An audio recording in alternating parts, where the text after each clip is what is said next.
Hi, I'm Bradley Birchall. In today's video, we're going to discuss why investors hate your pitch.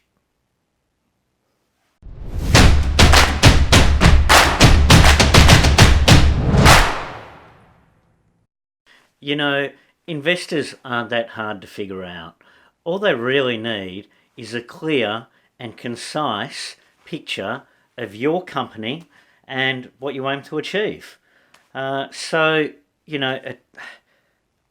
dumbfounds me every single time I talk to investors and I get the same feedback constantly, time and time and time again. The same stuff just keeps happening.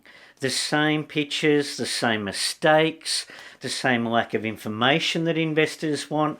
So let's cover the top 5 things that really get investors upset. So let's start with the number one thing that really gets under the skin of investors. And, I can tell you I've seen this quite a few times. Look, I've even been responsible for it myself when I founded my first company. And the number one thing is your valuation is too optimistic. So let me give you an example of how you might have come to an overly optimistic valuation for your company. You probably sat down with a spreadsheet and you've done some numbers that are based on your company acquiring a percentage of the market, which as a novice you would probably think that that approach is okay. But in reality, your likelihood of acquiring a percentage of the market based in year 1, year 2, or even year 3 is highly unlikely. So I too made this mistake. We're going back over 20 years ago now, but I see it all the time. You can't assume that you are going to acquire a percentage of the market in your first 1, 2, or 3 years' time. It's just simply not going to happen. And it's a flawed approach to base your valuations on an assumption that you will acquire, call it 3% of the market, 5% of the market. You're just not going to do it. So the approach you need to take when you're putting together your financials so that you can come up with a realistic valuation for your company is base it on actual growth in sales figures. Base it on actual growth on users. How many users are you going to get? How long is it going to take you to get there? But try and base it on actual reality. Don't base it on a percentage. So I'll give you another example. So my company, my first company, when I went out there and I went, look, I think I'm going to get 10% of the market. And I think that valuation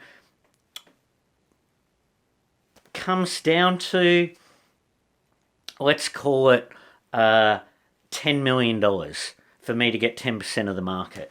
Now, at the time, I thought that was realistic. Reality taught me very differently. So the approach that we need to take is to base our valuation on real growth in either users or sales of your product or service. And that is the only real way that you are going to be able to come up with a realistic revenue number, growth, and then work out what your valuation should be. Now, the other approach is to not look at what you believe your revenue number will be in, say, a year or 2 years' time, but to take into account the investment that you've made and your team has made in time and opportunity costs that you've lost, obviously, for things like salaries and stuff like that. So this is more intangible assets. And also basing it then on what is a realistic valuation for the age of your company and the development of your product or service. So let's just say, for example, that $300,000 in salaries or the equivalent of that you've spent and your executive or co-founders has spent in actually putting your product or service together over the past 12 months. And your product or service is now live. You've got it out there in the market. It could be the website that's up with your product or service. It could be a widget, but you've got it. It's out there. People can actually see it and sign up for it. You might not have revenue coming in for it yet, but you actually have a physical product out there in the market. So that's going to affect your valuation. So now we might be looking at a reasonable valuation if your company has been running for 12 months of, say, $2 million. It might be $5 million, but it's highly unlikely that your valuation at the end of a 12-month period of running your company is going to be anything higher than $5 million. And it's more than likely it's actually going to be closer to $1 or $2 million. So when you come in and you say the valuation of our company, we think it's $10 million, hand on heart, the investor's just going to take a look at you, and he's going to take a look at your product, and he's going to go, you're out of your mind. It's not worth 10 mil. Maybe it's worth 5. It's probably worth 2. So don't go overly optimistic on the valuation. Investors hate it. It's the number one thing that will sink your investment. So please don't do it. Try and base your forecasts on real numbers and try and come up with a realistic valuation that's maybe somewhere around the 2 to 5 million mark. Don't go any higher if your company's not older than 12 months, and don't make the mistake that I made in my first company and so many others make in their first companies. So the number 2 thing that investors hate the most is overly optimistic financial projections. So we touched on your financial projections briefly in the number 1 reason why investors hate your pitch. And that was about overly optimistic valuation for your company. So the second one, overly optimistic financial projections, is actually impacting and affecting your valuation, and is again an underlying reason why you've probably said your valuation's so high. So now diving into your financial projections. So your financial projections need to be based on the actual growth in sales and revenue of your product or service, not based on the assumption that you will acquire 5% of the market in the next 12 months, 2 years, or even 3 years. It's got to be based on your ability to justify those financials. And the only way you're going to be able to stand there, pitch to an investor, and actually put your hand on your heart and say, I have confidence in those valuations and those financial projections based on this underlying data and information. Because you know what the investor's going to say to you? He's going to say, how did you come to that valuation? How did you come to that financial projection? Can you show me the revenue that you're going to be getting at the end of year 1? Show it to me. So you're going to have to know those numbers off the top of your head. And you've got to be prepared for it. So you've got to base it off financial forecasts. You have to base it off a spreadsheet with real numbers and real data on what you think you can achieve. The flip side of this is if you project a revenue number at the end of year 1, a lot of investors are going to try and hold you to that number. So you're doing yourself a disservice by forecasting projections too high. And I mean, come on, investors are realistic. They've been through this. I've been through this. You're going through this, or you're about to go through this. It's not expected of you, if you're founding a company and it's a new startup, to smash your revenue number out of the park in your first 12 months' time. An investor just wants to see realistic traction, realistic growth. They want to see things like, this month we had 200 users. Next month, we expect it's going to go up by 20-30%. The next month, we think it might go up by another 20-30%. They just want to see solid, stable growth. They're not expecting your user numbers to go from 200 to 10,000 in a month, or even maybe in 6 months. They just want to see realistic growth, right? So stick to financial projections that have realistic growth. They don't want to see the hockey stick. You might have the hockey stick, you might think you've got the hockey stick, but don't show them the hockey stick in the first 12 months. Show realistic growth. So I hope I'm getting the point across, because this is the number 2 reason why investors hate your pitch. Okay, so the number 3 reason why investors hate your pitch is a lack of management or executive or board experience in your team. So this is the 3rd largest reason why investors hate your pitch. And it's not necessarily your fault. Unless you have been through this process before, unless you have founded a company before, unless you've done a ton of research and looked this sort of stuff up, you're not going to know that your executive team or the board you don't have is one of the reasons why investors are not happy with your pitch and don't want to invest. So what they're looking for is the experience in your team to help make your company successful. And it's quite reasonable, really, when you think about it.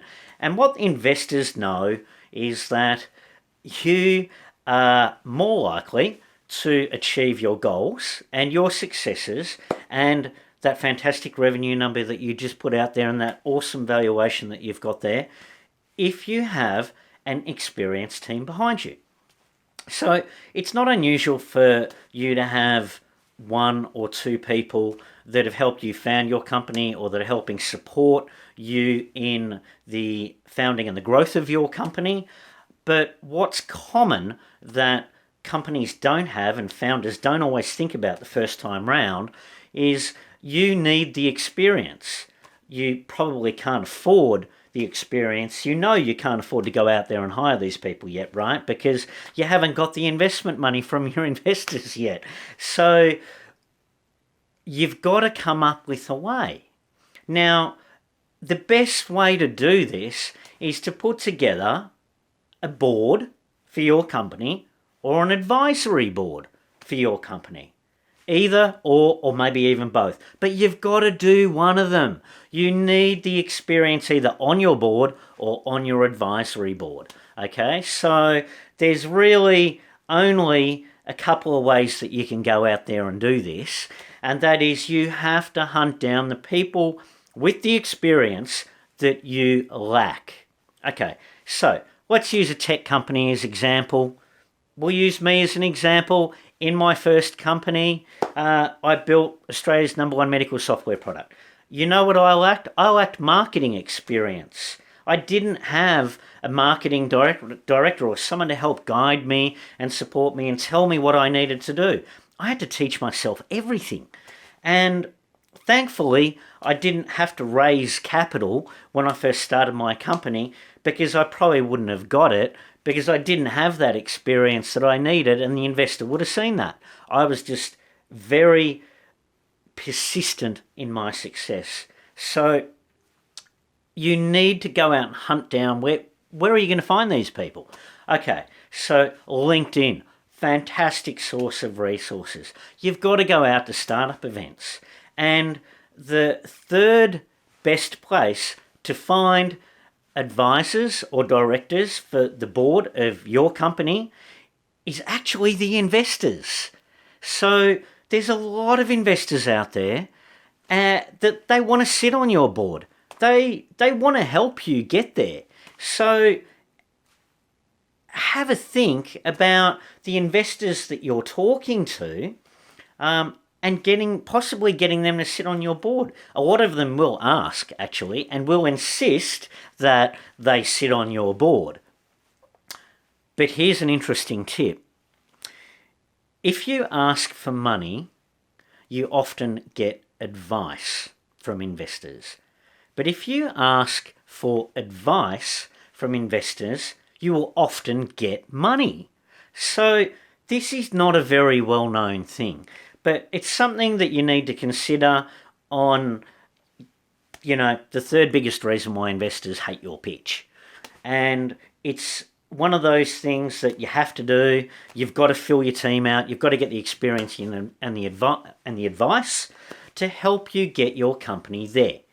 Okay, so the number 4 reason why investors hate your pitch is because you don't have an exit strategy. So people, investors are looking to get out of their investment in a 3 to 5 year time frame, and they're looking for something like a 30 times return on their investment. And if they don't see an exit strategy, they know you haven't thought about it. And they think that they're not going to get their money back. In all likelihood, if you have no exit strategy, they're probably not going to get their money back. And they know this, and that is why it's the 4th reason, and it's why they won't put money into your company unless you have an exit strategy. So this is a common mistake. I made it. My first company, I was looking 5 steps in front of myself all the time, but only 5 steps. I was looking out a couple of months, not a year, 2 years, 3 years, or 5 years even. So you've got to have an exit strategy, and the most common exit strategies are a trade sale or an IPO. So you've got to have something to put on the table for an investor that shows, look, this is our exit strategy. We think that in year 3 or year 4, we're going to consider a trade sale or an IPO of the company. Now, if it's an IPO and you're a tech company, you probably want to start looking at it in year 2, not year 3. But you still need to have something to put together that shows our goal is 100 million valuation, and our exit strategy is to actually IPO the company to get to that 100 million valuation, and at which point you, the investor, can get out if you so decide and make your money. So that's what the investor's looking for, so you've got to put it on the table for them. And it shows you've thought about it, and it shows you've got a clear plan. Okay, so what is the 5th biggest reason why investors hate your pitch? It's because you don't have a great business plan, or you haven't been able to convey your fantastic business plan in your investor pitch. They want to know that you have a strategy and a plan that's going to see you achieve that fantastic valuation that you put up there, and those financial forecasts that are going to get you there. They're going to get you through your strategy to an exit.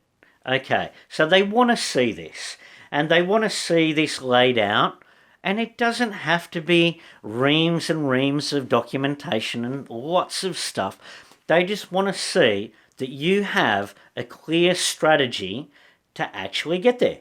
Now, this can be an extension of your investor pitch. In some cases, or actually in most cases, if you're serious about raising capital, it'll be an information memorandum. But we'll get to that in a later video. So the follow-on from your investor pitch deck is filling out more information about your business and your strategy that might be 2 or 3 extra slides to go with every slide on your pitch deck. Or it might be an extra 2 or 3 pages in a Word document in which you've moved your pitch into that document. And the top 5 recap is up here now. And don't forget to subscribe, because I've got a ton of awesome video coming up for startups, founders and entrepreneurs. And most importantly, I'm going to cover off exactly what you need in your investor pitch deck so you don't want to miss it. Thanks for watching, and I'll see you next time.